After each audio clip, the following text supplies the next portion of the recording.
Saludos, hermanas y hermanes de esta tan querida congregación para mí, que es Libres por Amor.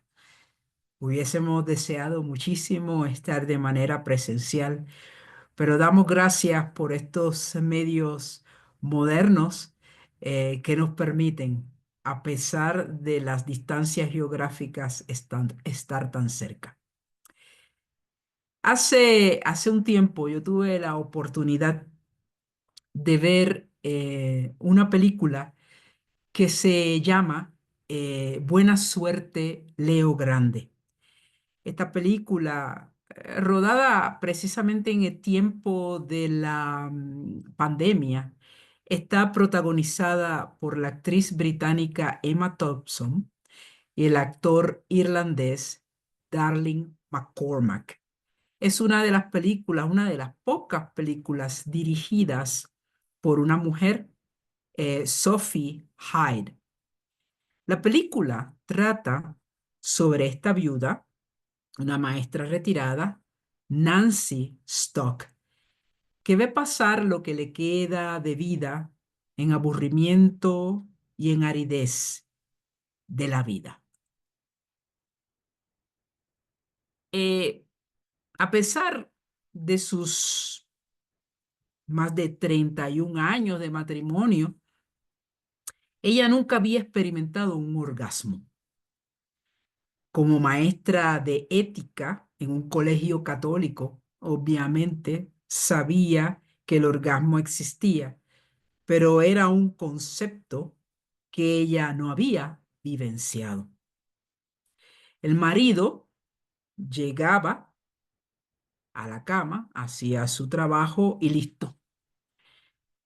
Entonces, cuando Nancy queda viuda, al correr del tiempo, decide contratar a un trabajador sexual, ese es Leo, para experimentar con él lo que nunca había vivido con y en su cuerpo.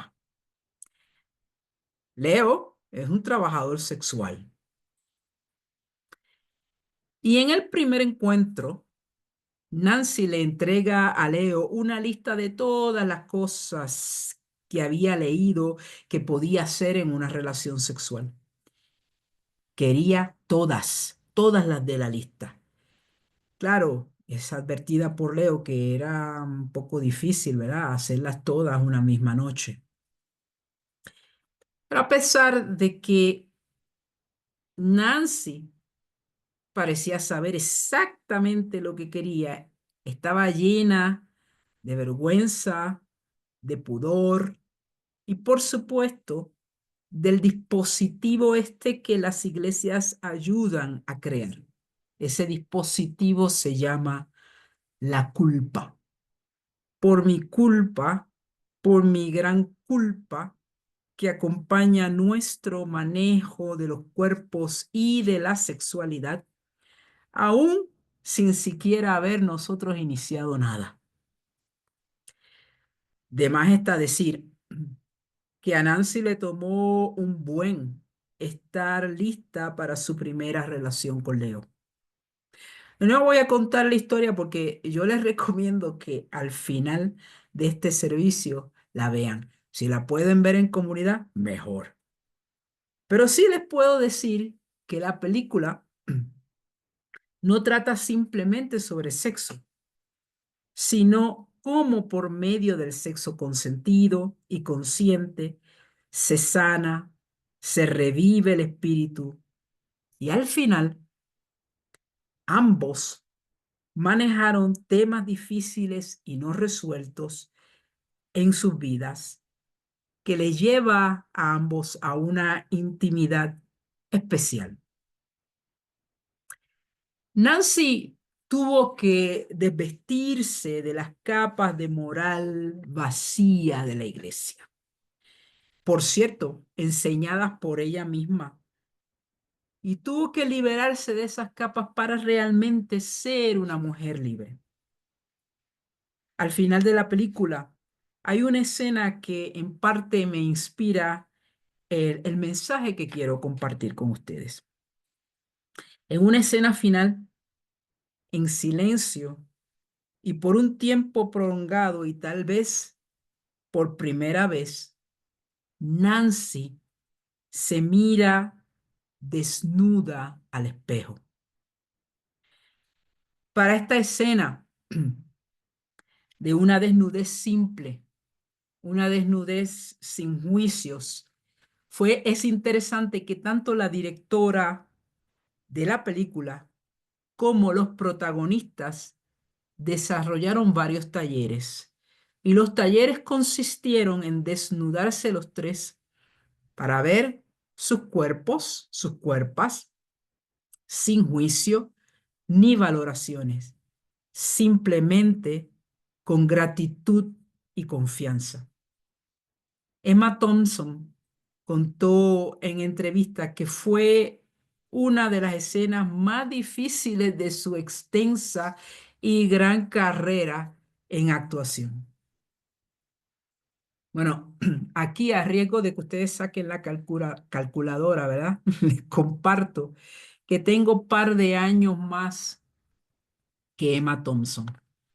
Y no recuerdo haberme mirado desnuda al espejo, es que si alguna vez lo hice, y estoy segura que de haberlo hecho, fueron segundos llenos de comentarios sobre las faltas de mi cuerpo. Una posible pregunta sería, ¿por qué? ¿Por qué las mujeres de una buena parte del mundo tenemos problemas con nuestras cuerpos? Hay aquellas que no lo encuentran lo suficientemente bello para exponerlo. Hay otras que morimos de vergüenza. Hay otras que no ven la dignidad de sus cuerpos. Hay otras que les tienen miedo a su cuerpo. Ciertamente, la mayor parte de las sociedades del mundo tiene una relación ambivalente, una relación hipócrita y de poder hacia los cuerpos de las mujeres o de las personas feminizadas. Por un lado, tienen sed de comercializar los cuerpos de las mujeres, tanto cis como trans. Por otro lado, los controlan porque son, desde la perspectiva de la moral occidental, esos cuerpos son pecaminosos, lujuriosos, vanos e incluso sucios. Por ello, hay que controlar los olores que expide el cuerpo. Hay que tener códigos de vestimenta. Se tienen obsesiones sobre el peso y la apariencia. Y se desarrollan toda una serie de códigos morales confusos y opresivos. Aquellas de nosotros con cuerpos racializados, negres o indígenas, sabemos bien que desde muy pequeña nuestros cuerpos son hipersexualizados. Muchas veces yo he escuchado a lo largo de mi vida esa expresión tan molesta, la negrita caliente. Y con ello, una parte de la sociedad se da permiso para deshumanizarnos, para violarnos, para humillarnos, dándose permiso para utilizar y apropiarse de nuestras cuerpos. Esa es la historia que fundamenta la conquista del mal llamado continente americano. La cruz, la violación de los cuerpos de los pueblos originarios y de los pueblos africanos son elementos claves de la conquista. Y de ahí, de esa violencia contra los cuerpos, nacieron las naciones de este llamado nuevo mundo, de un ejercicio de poder por medio de la religión ejercido contra millones de cuerpos que han sido desacralizados. Ahora bien, ¿dónde queda Jesús en todo esto? Pregunto específicamente por Jesús, porque Jesús es el encarnado, hecho carne. Pero, ¿qué quiere decir esto para la iglesia? Las iglesias cristianas han traducido esto en que el cuerpo de Jesús nos trasciende, en que es humano, pero no. Es humano de la cintura para arriba, sin deseos, sin genitalia, sin esos elementos del cuerpo que la iglesia desea controlar a toda costa. En el evangelio que hemos escogido para hoy, Jesús critica a su generación porque, por un lado, no aceptaron la frugalidad de Juan el Bautista, pero tampoco la pasión de Jesús por la gente. Pasión material, no espiritual. Digo no espiritual en el sentido casi blasfemo que las iglesias definen lo espiritual. Una espiritualidad sin cuerpos. Pues Jesús es mundano. Jesús gustaba del buen comer y del buen beber, porque beber y comer nutren las emociones de los cuerpos. Y les pregunto, ¿o es que alguno de ustedes no se ha sentido erotizado por una buena comida o una buena bebida? Si la respuesta es no, entonces dediquen un poco de tiempo a la espiritualidad eróticamente placentera del comer y del beber bien. Jesús se revolcaba. Sí, se revolcaba con todo tipo de gente.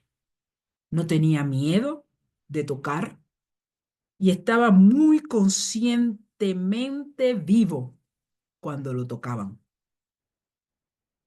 Descaradamente, Jesús fusiona lo aceptable y no aceptable, lo profano y lo sagrado. Al inicio de este servicio hemos leído una lectura alternativa, un poema de la gran Adélia Prado, la gran mística brasileña de lo cotidiano. Y ella, en este poema, nos ayuda a colocar el cuerpo de Jesús en otro lugar.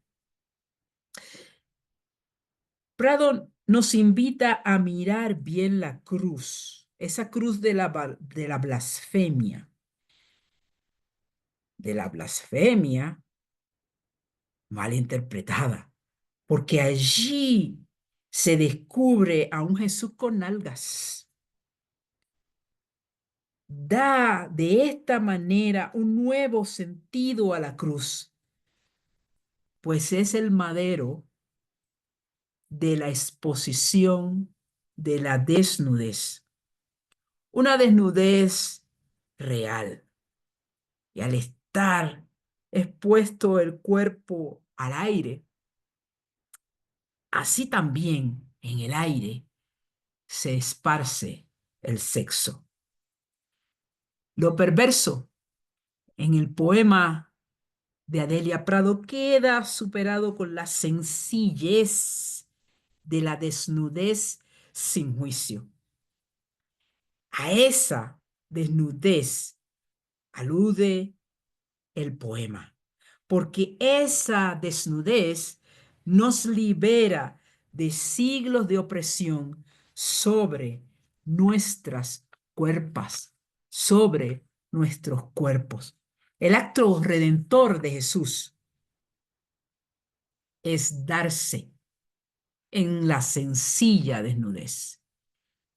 Es entonces que la desnudez deja de ser profana en el sentido definido por las iglesias para ser materialmente santa.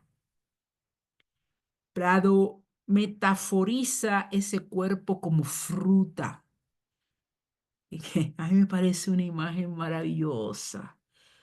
Una fruta es para ser comida, no en la lascivia, sino en la gloriosa inocencia y sencillez de la desnudez. Me sorprende cómo hemos creado sociedades tan perversas, fundamentadas en la explotación de los cuerpos, en la humillación de los cuerpos, en la profanación de los cuerpos. Hay un cuadro maravilloso que a mí me gusta mucho, llamado Los Caminantes de Maús, del pintor y teólogo filipino Emmanuel Garabay. Ustedes recordarán en la narrativa de los caminantes de Maús que Jesús se le aparece a los discípulos y ellos no les reconocen. Y nadie reconoce a Jesús en la propuesta de Garibay porque regresa a los suyos en una cuerpa de mujer. Una cuerpa que para la moral vacía de las iglesias podría ser seductora.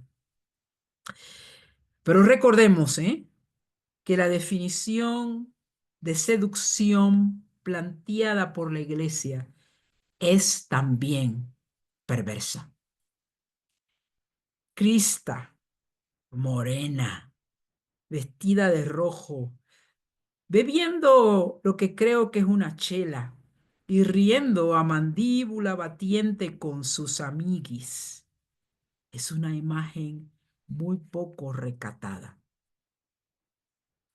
Este cuadro de Garibay nos redime, al igual que hace Adelia Prado, la cuerpa blasfema de Jesús, el Cristo. Una crista que es un espacio sin género, un espacio solo para la divinidad profana de las cuerpas.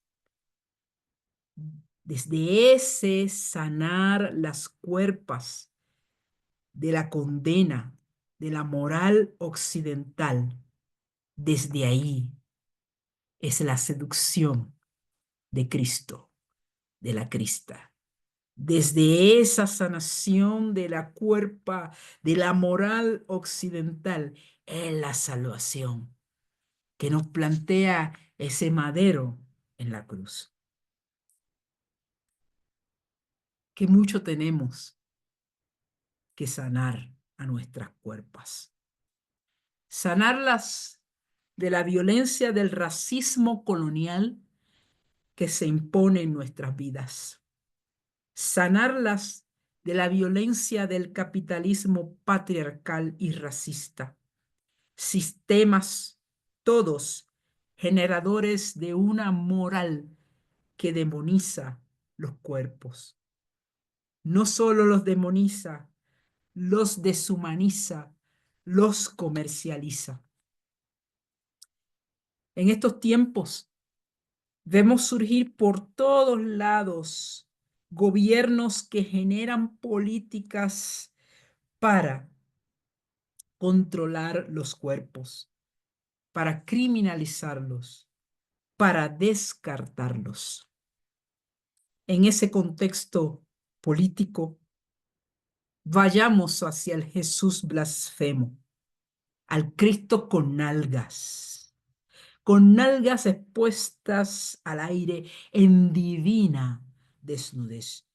Una desnudez que reclama nuestro espacio a existir, nuestro derecho a transitar, nuestro derecho a dignificar nuestros cuerpos con otras propuestas, no las propuestas de los estados, no las propuestas de las iglesias, sino las propuestas transgresoras que emanan de sentir nuestra divina desnudez.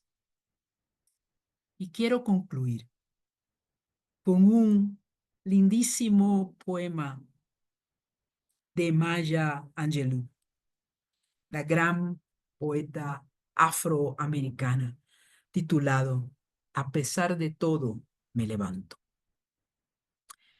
Podrás inscribirme en la historia con tus mentiras amargas y retorcidas. Podrás arrastrarme a la basura misma, y a pesar de todo, como el polvo, me levantaré. ¿Te desconcierta mi insolencia?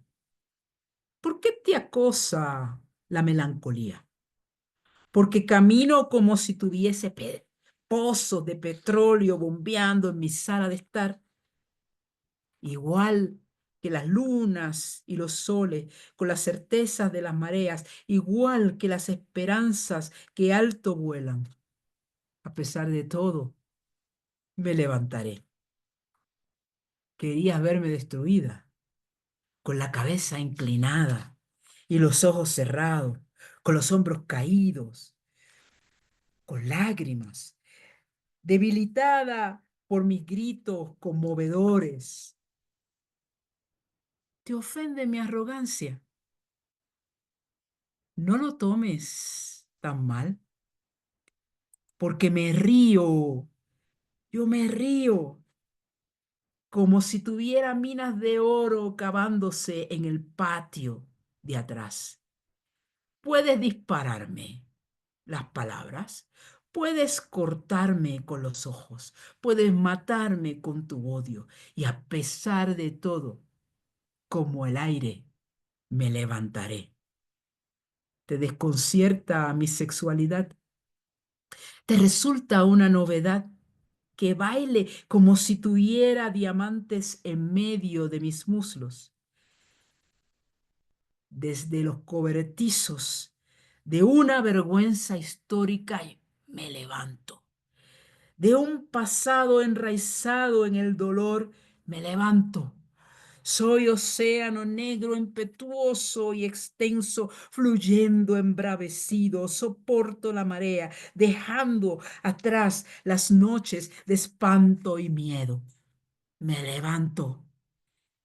En un día asombrosamente claro, me levanto con los talentos que mis ancestros me dieron. Yo, yo soy el sueño y la esperanza de la esclava. Me levanto, me levanto, me levanto. Amén.